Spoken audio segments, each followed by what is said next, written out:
बिस्मिल्लाहिर्रहमानिर्रहीम। अस्सलाम वालेकुम। नावज़ देवता पार्ट 1 किस्त नंबर 12। कहानी को शुरू करने से पहले आपसे एक छोटी सी दरख्वास्त है कि चैनल नावज़ दुनिया को सब्सक्राइब करें और बेल आइकन पर जरूर क्लिक करें। तो आइए चलते हैं कहानी के बकिया हिस्से की जानिब। और इस पर रेशम लहरा रहा था। मैं अपनी जगह से उठकर स्विच बोर्ड के पास आया। ऐसे वक्त तेज रोशनी बुरी लगती है। मैंने कैमके बुझा दिए और जीरो पावर का बल्ब रोशन कर दिया। ख्वाबगाह में नीली ख्वाब आवर रोशनी धीरे धीरे अंगड़ाइयां लेने लगी। वो शर्माने की अदाएं दिखाती हुई आहिस्ता आहिस्ता मेरी तरफ आने लगी। शर्मो हया तो इसे छू कर नहीं गुजरी थी, लेकिन ऐसे वक्त एक फहाशा भी जरा शर्मा कर ये जताने की कोशिश करती है कि वो पहली बार किसी मर्द की तन्हाई में आई है। मैंने आहिस्तगी से कहा, रज़ाला, मुझे बरसों पहले की एक रात याद आ रही है। यही ख्वाबगाह थी। ऐसी ही हल्की नीली जज्बात अंगेज रोशनी में तुम अपने बिस्तर पर लेटी हुई थी और मुझे दावत गनाह दे रही थी। उस रात में अहमक था, तुम्हारी दावत को ठुकरा कर चला गया था। अब मुझे अक्ल आ गई है। आज उस रात के अफसाने को मैं तकमील तक पहुंचाऊंगा। अफसाने की इब्तिदा इस तरह होगी कि मैं अभी ख्वाबगाह से बाहर जाता हूं, तुम उस रात की तरह अपने बिस्तर पर लेट जाओ। मैं दस्तक दे कर आऊंगा और तुम हस्बे आदत दावत गुनाह दोगी। ये कहकर मैं इसका जवाब सुने बगैर ख्वाबगाह से बाहर आ गया और बंद दरवाजे के बाहर खड़ा हो गया। हम दोनों एक दूसरे को नहीं देख सकते थे, लेकिन मैं इसकी सोच के जरिए दिमाग की आंखों से देखता था। वो फोम के मुलायम बिस्तर पर लेट गई थी। अब मेरी आजमाइश का वक्त आ गया था। मैंने चंद लम्हात में फैसला किया कि एक नागन की दोस्ती मुझे तबाहियों की पस्ती में ले जाएगी। अगरचे मेरे पास ख्याल ख्वानी का इल्म था, इसके बावजूद मैं ज्यादा खुशफहमी में मुब्तला नहीं होना चाहता था। नागन फिर नागन होती है, किसी वक्त भी मेरी लालमी में मुझे डस सकती है। मैंने दरवाजे पर दस्तक दी। अंदर से उसकी आवाज आई, आ जाओ। मैं दरवाजा खोलकर ख्वाबगाह में आया। बिस्तर की नीली चादर पर गुलाबी गुलाबी सा बदन फूल की पंखड़ियों की तरह खिल रहा था।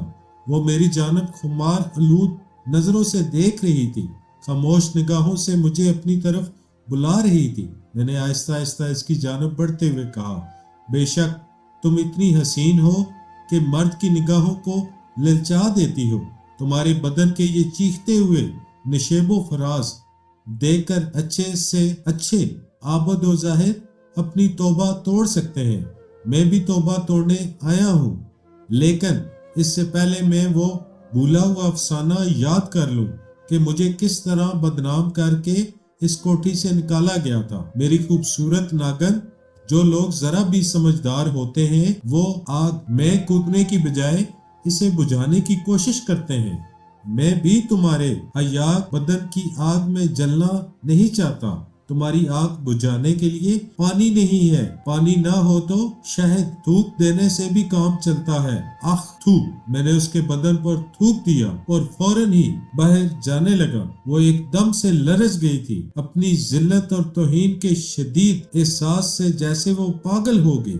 मैंने दरवाजे से पलट कर देखा। वो दोनों हाथों से अपने बालों को नोचती हुई इज़्याई अंदाज में चीख रही थी। मैंने ख्वाबगाह के दरवाजे को बाहर से बंद किया और तेजी से कदम बढ़ाता हुआ इस कोठी से बाहर जाने लगा। वो जो खुद को वीनस का शहकार मुजस्मा समझती थी, अब पागल होकर अपने जिस्म की बोटियां नोच रही थी। एक हसीन और मरगरूर औरत, ये सबसे खूबसूरत अंजाम था। मेरे कदम अपनी कोठी की तरफ उठ रहे थे और मैं इसके जुलाए हुए दिमाग को पढ़ता जा रहा था। इसके दिमाग में हलचल सी मची हुई थी। मैं वो औरत हूँ कि दिल वाले मेरी राहों में अपने दिल बचाते हैं।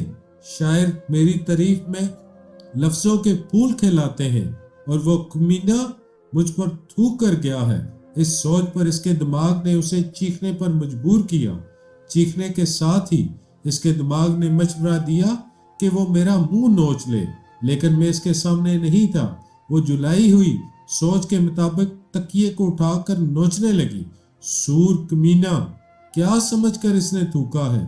जिस बदन को लोग खुशबुओं का गुलदान कहते हैं उसे अगलदान समझकर गया है।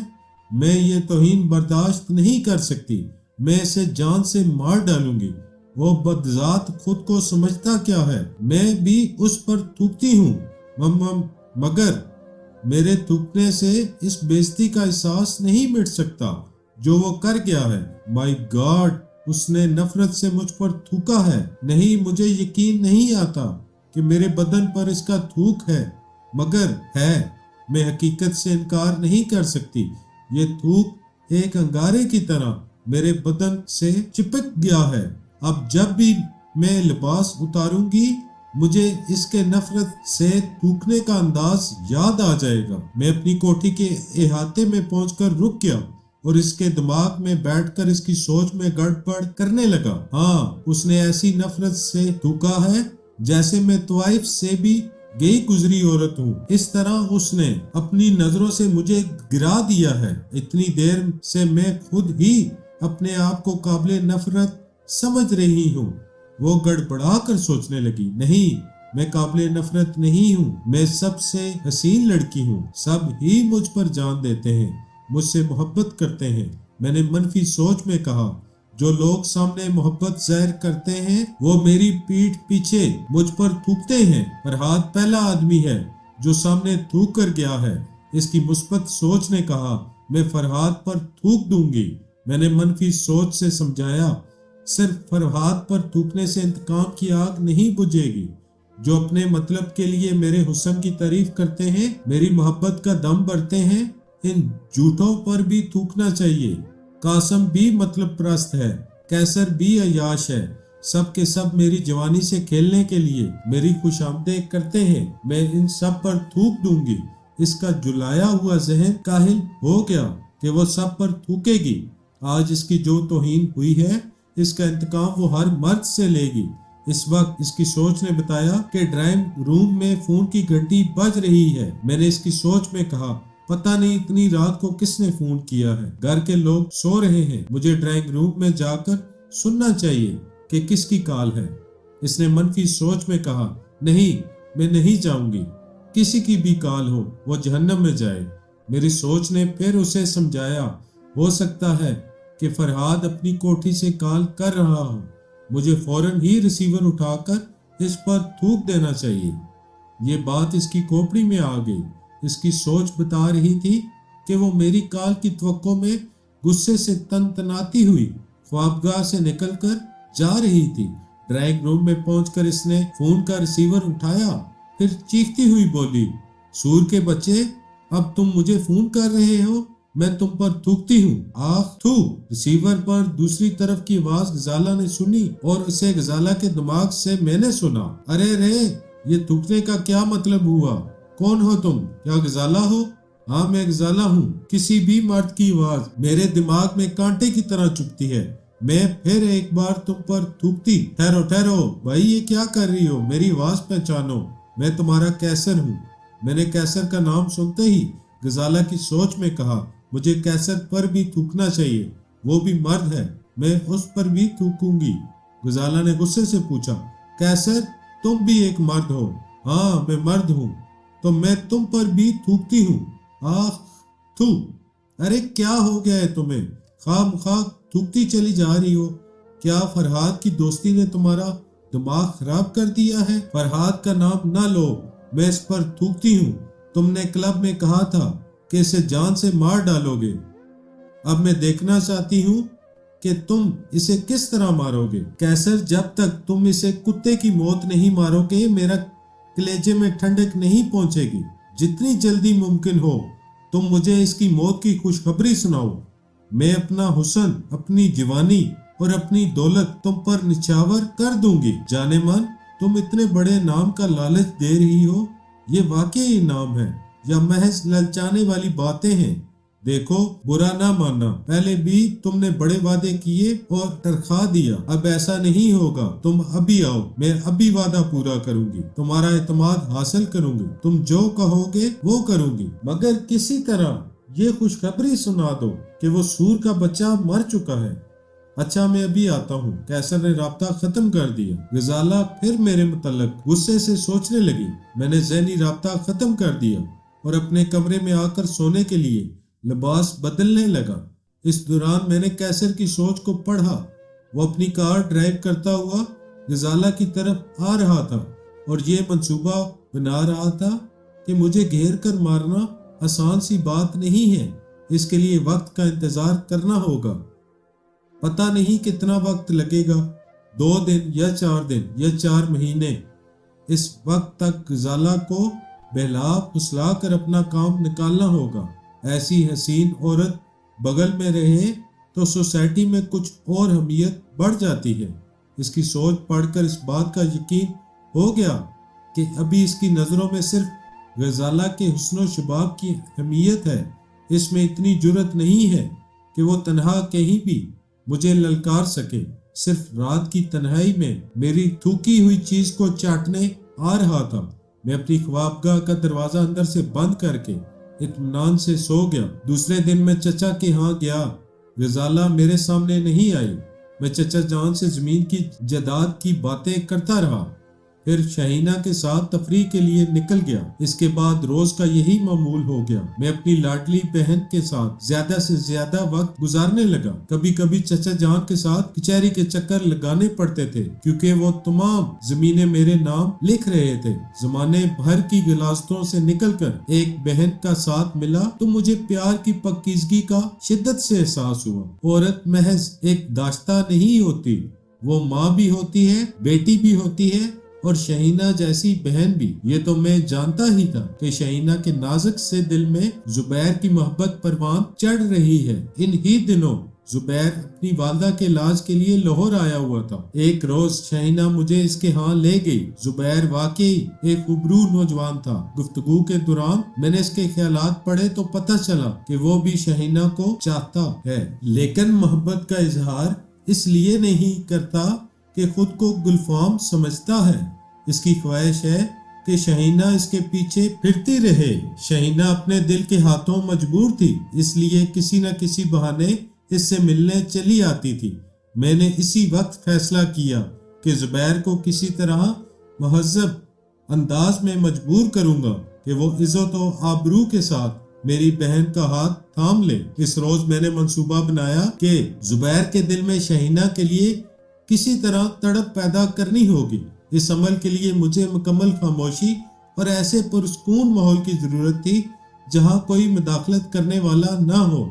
मैं ज्यादा से ज्यादा जुबैर के दिमाग को अपने कंट्रोल में रखना चाहता था। इसी तरह मैं अपनी मर्जी के मुताबिक सोचने पर मजबूर कर सकता था। इस मकसद के लिए मैं फिर रावी के किनारे इन्हीं दरख्तों के झुंड में जाने लगा। वहां मैंने तनवीर अमल के लिए तस्खीर की मशकें की थी और ख्याल ख्वानी के लिए कशफ समी मशकों से गुजरता रहा था। अब भी मेरा ये दस्तूर हो गया। मैं इसी दरख्त के साए में बैठ जाता था और जुबैर के दिमाग में झांक कर इसकी तमाम दिन की मसरूफियात को समझ लिया करता था। पहले दिन जब मैंने इससे दिमागी राब्ता कायम किया तो वो इस वक्त अपने कमरे में था और लिबास बदलते हुए गजाला के मुतल्लिक सोच रहा था। साफ ज़ाहिर था कि गजाला भी इसकी शख्सियत से मुतासर हुई थी और ये सोचे बगैर कि जुबैर इसकी छोटी बहन की निगाहों का मरकज है, वो आदतन इससे भी अपनी अदाओं से लिभाने की कोशिश कर रही थी। मैं ये कैसे बर्दाश्त कर लेता कि वो मेरी शहीना के हक पर डाका डाल। मैंने जुबैर की सोच में कहा, मैं गजाला के मुतल्लिक क्यों सोच रहा हूँ? भला शहीना से गजाला का क्या मुकाबला? शहीना शर्मो हया का मुजस्मा है, एक तलीम याफ्ता मशरकी दोशीज़ा की खूबसूरत मिसाल है और गजाला बेहयाई की एक बदतरीन मिसाल है। वो बाजारी औरतों की तरह देखती और मुस्कुराती है। इसकी गुफ्तगू में रोमांस नहीं होता, दावत गुनाह होता है। जुबैर ने काहिल होकर सोचा, हाँ, गजाला के जहर से इसके बातन का पता चलता है। पता नहीं इसके कितने आशिक होंगे, लेकिन मैं तो महज वक्त गुजारने के लिए इससे बातें करता हूँ। मेरी सोच ने कहा, मर्द पहले बातों की चिकनाहट से ही फिसलता है। یہ بات غزالہ اچھی طرح جانتی ہے۔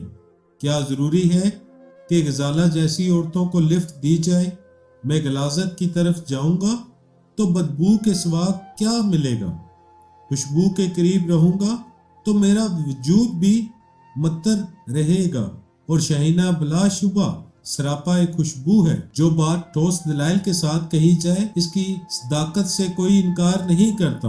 زبیر بھی تعلیم یافتہ اور ذہین تھا اور اس حقیقت کو تسلیم کرتا تھا کہ شہینہ صحیح معنوں میں ایک مثالی شریک حیات بن سکتی ہے۔ میں 3 دن تک راوی کے کنارے آبادی سے دور اس ویرانے میں جاتا رہا اور رفتہ رفتہ زبیر کو شہینہ کی اہمیت کا احساس دلاتا رہا۔ دوسرے دن وہ پہلی بار شہینہ سے ملنے خود ہی اس کے پاس گیا۔ اصل بات یہ تھی کہ میں اس کی سوچ بن کر جو کچھ کہتا تھا، زبیر اسے اپنے ضمیر کی آواز سمجھ کر کاہل ہو جاتا تھا۔ تیسرے دن اس نے شہینہ کے سامنے اپنی محبت کا اعتراف کیا اور یہ بھی وعدہ کیا کہ اس کی والدہ کے صحت یاب ہوتے ہی وہ چچا سے شہینہ کا رشتہ مانگنے آئے گا۔ میں خاموشی اور تنہائی میں سایہ دار درختوں کے درمیان مراقبے میں بیٹھا تھا اور شہینہ اور زبیر کی محبت بری باتیں سن رہا تھا۔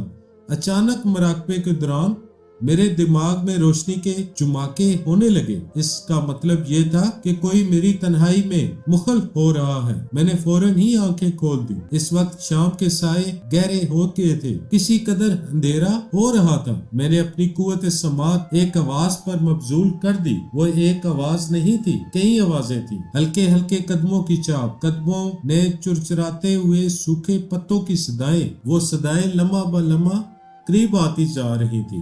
میں بیٹھے ہی بیٹھے ادھر ادھر گردن گھما کر دیکھنے لگا۔ پھر مجھے دور اپنی طرف کیسر نظر آیا۔ اس کے دائیں بائیں 2 ساتھی کھڑے ہوئے تھے، تینوں کے ہاتھوں میں ہاکیاں تھیں۔ میں اپنی جگہ سے اٹھنے لگا۔ میرے بائیں طرف سے بشیرے کی آواز آئی، کیسر، میری اطلاع غلط نہیں تھی، دیکھ لو، پتہ نہیں یہ سالہ اس جنگل میں کس لیے آیا کرتا ہے۔ کیسر نے کہکا لگا کر کہا، اپنی موت کو آواز دینے آیا کرتا ہے۔ آج وہ موت اس کے قریب آ گئی۔ بیٹے فرہاد، اپنے پیچھے دیکھو، وہاں تمہارا باپ کھڑا ہوا ہے۔ میں نے گھوم کر پیچھے دیکھا، وہاں 4 آدمی کھڑے ہوئے تھے اور صورت و شکل سے ہی گنڈے نظر آ رہے تھے۔ ایک ان میں سے سب سے زیادہ لہم شہم تھا اور بڑی فاقی سے مسکراتا ہوا اپنا چاقو کھول رہا تھا۔ مجھے کیسر کی آواز سنائی دی، یہ رامے شاہ ہے، یہ انسانوں کو جانوروں کی طرح پٹک کر ذبح کرتا ہے۔ شاید ہم تجھے زیر نہ کر سکیں، لیکن یہ تجھے نکلنے کا موقع نہیں دے گا۔ رامے شاہ اچھرے کا مشہور بدماش اور قاتل، میں نے اس کا بارہا نام سنا تھا اور آج اسے اپنی آنکھوں سے اسے دیکھ رہا تھا۔ وہ 8 میری چاروں طرف پھیل رہے تھے، میرے فرار ہونے کے راستے مسدود کر رہے تھے۔ میں تنہا کیا کر سکتا تھا؟ کیا یہاں میرا علم کام آ سکتا تھا؟ نہیں، میں صرف خیالات پڑھ سکتا تھا۔ دشمنوں کے ہاتھوں کو، ہاکیوں کو اور چاقوؤں کو اپنی طرف بڑھنے سے نہیں روک سکتا تھا۔ میں ایک وقت میں کسی ایک کو اپنی آنکھوں سے ہپناٹائز کر سکتا تھا۔ اس وقت تک باقی 7 مجھ پر پل پڑتے اور میرا کیما بنا کر رکھ دیتے۔ میں کسی کو مدد کے لیے نہیں پکار سکتا تھا، کیونکہ مراقبے کے لیے میں نے ایسی ویران جگہ کا انتخاب کیا تھا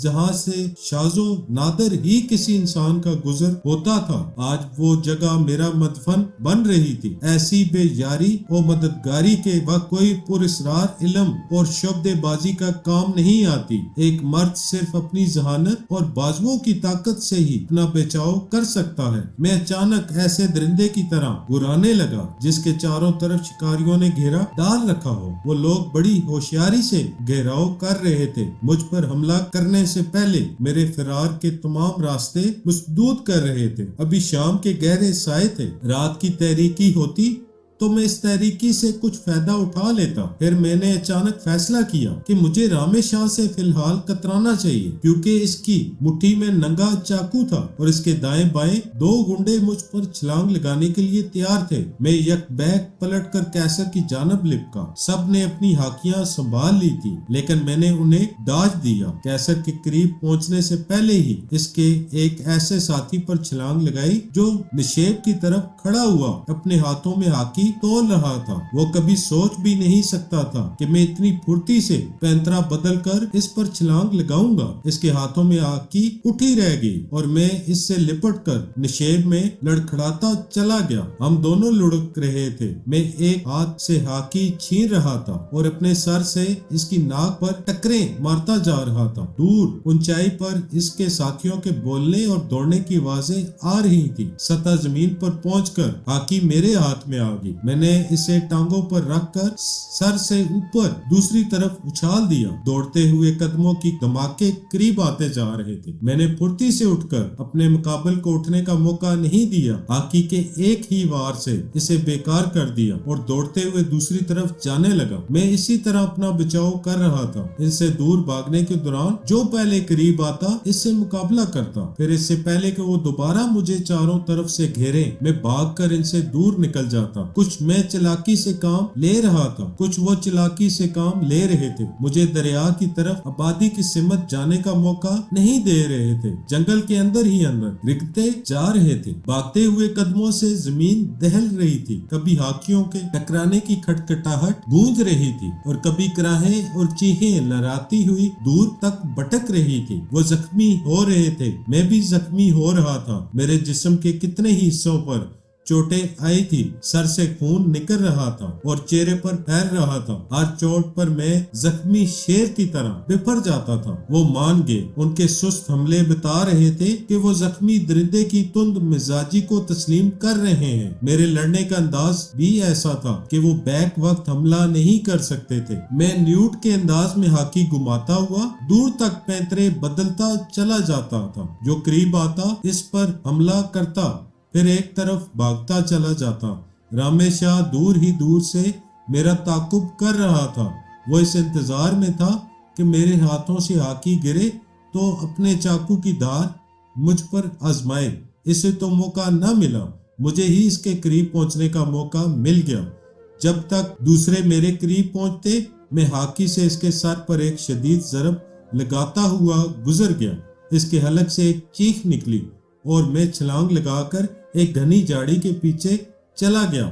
एक तवील जंग जारी थी। इस वक्त तक रात की तारीकी फैल चुकी थी। इनके 3 साथी बेकार हो गए थे। चौथा रामेशाह जख्मी हो गया था। बाकी 4 दुश्मन में तात होकर मेरा पीछा कर रहे थे। अब वो फैलने की बजाय एक साथ आगे बढ़ रहे थे। झाड़ी के दूसरी तरफ से आ रहे थे। मैं वहां से घूमकर फिर रामेशाह की तरफ आ गया। वो दोनों हाथों से सर थामे उठने की कोशिश कर रहा था। मैं तेजी से उसके करीब आया और हाकी से ताबड़तोड़ हमले करने लगा। इसकी चीखों पुकार से जंगल का सन्नाटा गूंज रहा था। मैं इस बदमाश को बिल्कुल ही बेकार कर देना चाहता था, जिसे कैसर मेरे कत्ल के लिए किराए पर लाया था और वो अपने खून में नहा रहा था। इसमें अब चीखने की भी सकत नहीं रही थी। वो उखड़ी उखड़ी सांसें लेता हुआ मुझे रहम तलब नजरों से देख रहा था। इसी वक्त पीछे से कई आंखियां मुझ पर बरस गईं। मैं अपनी हाकी लहराता हुआ पलटा तो वो दूर छिटक गए। मैं गोश्त पोस्ट का इंसान हूँ, फौलाद का मुजस्मा नहीं हूँ कि मुझ पर दुश्मनों के हमलों का असर ना हो। मैं तो इस बुरी तरह जख्मी हो गया था कि अब मेरा सर चकरा रहा था। आंखों के सामने अंधेरा छाने लगता था। मैं आंखें बेंच कर देखने और पैरों पर खड़े रहने की भरपूर कोशिश कर रहा था। अगर ऐसा ना करता तो अब तक जिंदा सलामत नजर ना आता, लेकिन अब मेरी कुव्वत बर्दाश्त जवाब दे चुकी थी। मैं गिरते गिरते हाकी जमीन पर टेक कर संभल गया, जरा सा झुक गया। झुकते ही मुझे रामेशाह के करीब पड़ा हुआ चाकू नजर आया। मैंने सर उठाकर देखा, वो चारों सहमे हुए थे और समझने की कोशिश कर रहे थे या इन्हें धोखे में रखकर रामेशाह की तरह किसी एक की मरम्मत करने वाला हूँ। मैंने अपनी आखिरी तमाम कुव्वतों को समेटकर वो चाकू उठा लिया और एक शराबी की तरह